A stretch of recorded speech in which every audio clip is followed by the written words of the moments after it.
Hi friends, எல்லாருக்கும் வணக்கம். இன்றைக்கி நம்ம அன்பரசி கிச்சனில் என்ன பார்க்க போகிறோம் அப்படின்னா, வீட்டிலையே தேங்காயிலேருந்து தேங்காய் எண்ணெய் எப்படி எடுக்கிறது அப்படின்னு தான் பார்க்க போகிறோம்.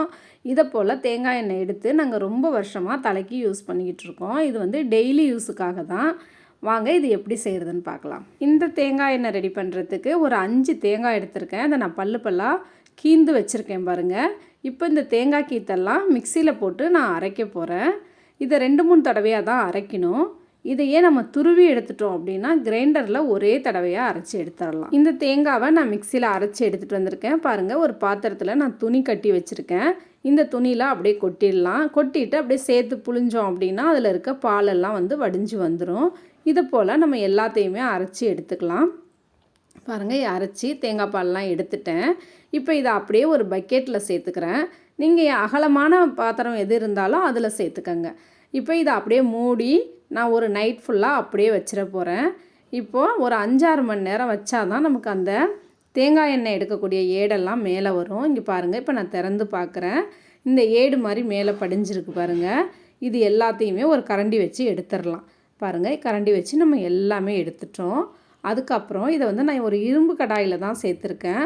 அப்படியே அடுப்பு மேலே தூக்கி வச்சுட்டு ஹீட் பண்ண போகிறோம். இப்போ பாருங்கள், அடுப்பில் வச்சுருக்கோம். இது ஹீட் ஆகும்போது நல்லா இந்த பால் கொதித்து வருது பாருங்கள். ஒரு 5 நிமிஷத்துக்கு மேலே கொதித்ததுக்கப்புறம் அந்த ஏடெல்லாம் அடியில் போயிடுது. எண்ணெய் தனியாக பிரிஞ்சு வந்திருக்கு பாருங்கள்.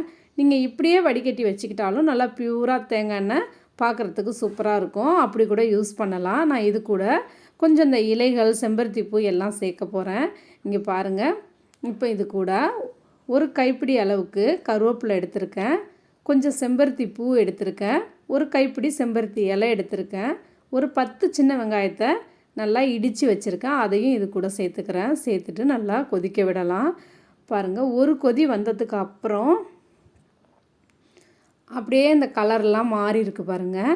இப்போ இன்னும் இது வந்து ஒரு சலசலப்பான அப்படியே நல்லா முருகி வரணும் பாருங்கள். அது வர்ற வரையே நம்ம கொதிக்க வைக்கணும்.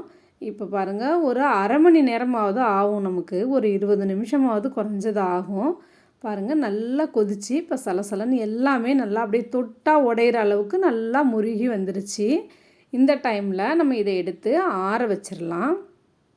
நம்ம வந்து ஆற வச்சுட்டு இதை வடிகட்டி எடுத்துக்கலாம். இங்கே பாருங்கள், ஆற வச்சுட்டு நான் வடிகட்டியிருக்கேன். 5 தேங்காவுக்கு ஒரு 1/2 லிட்டர் எண்ணெய் கிட்ட வந்திருக்கு. பாருங்கள், எவ்வளோ அழகாக தேங்காவிலேருந்து எண்ணெய் எடுத்துட்டோம்.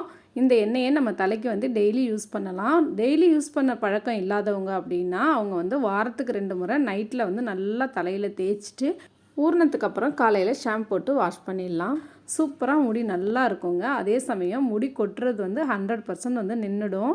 சின்ன வயசுலேருந்தே குழந்தைங்களுக்கு கூட இதை நம்ம யூஸ் பண்ண ஆரம்பிச்சிட்டோம் அப்படின்னா அவங்களுக்கும் முடி நல்லா கருக்கருன்னு சூப்பராக இருக்கும். பாருங்கள், இதை நீங்கள் ட்ரை பண்ணி பாருங்கள். உங்களுக்கு எப்படி இருந்துச்சுன்னு சொல்லிட்டு கமெண்ட்ஸில் சொல்லுங்கள். லைக் பண்ணுங்கள், ஷேர் பண்ணுங்கள். நன்றி, வணக்கம்.